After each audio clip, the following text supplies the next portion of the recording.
Packing. We are ready to transfer our wine. Be certain to clean and sterilize your carboy thoroughly and to have the pail well elevated above the top of the carboy, preferably on a counter.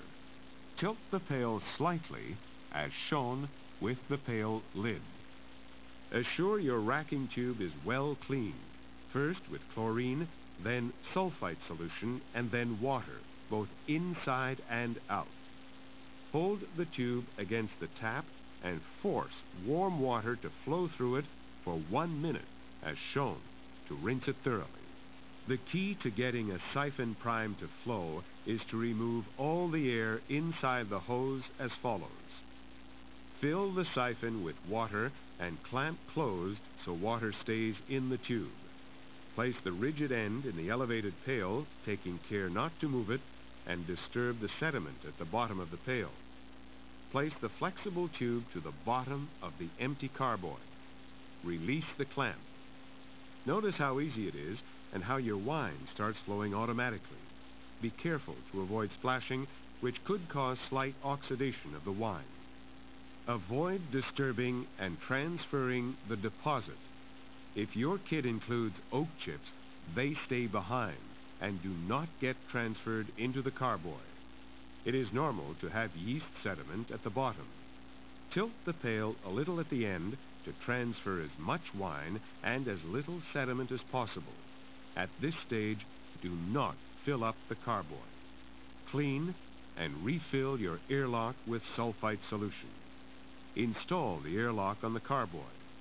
Place the carboy, preferably elevated, where the temperature will remain stable between 22 and 25 degrees Celsius or 68 and 77 degrees Fahrenheit. Keep the wine from direct sunlight. Interior lighting, however, is okay. Now, thoroughly rinse all your equipment and allow it to dry before you put it away. Be certain hoses and tubes are thoroughly rinsed inside and out and hang to dry before storing. Allow pail to dry completely before placing the lid on to store. Around day 15, check your specific gravity. Your red or white wine should be finished fermenting and ready for clarification and stabilization. Fill your test jar by siphoning until the hydrometer floats. The only way to confirm that our wine is ready is by verifying its specific gravity. A reading between 0.990 and 0.996 indicates that fermentation is complete. If your specific gravity is not between 0.990 and 0.996, your wine is not quite ready. Verify it daily until it has reached the desired level. Our reading is 0.992.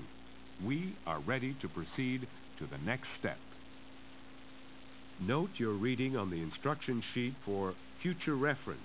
You may wish to consider keeping a detailed winemaking log of all your batches so you can add future comments as to the taste and aging characteristics.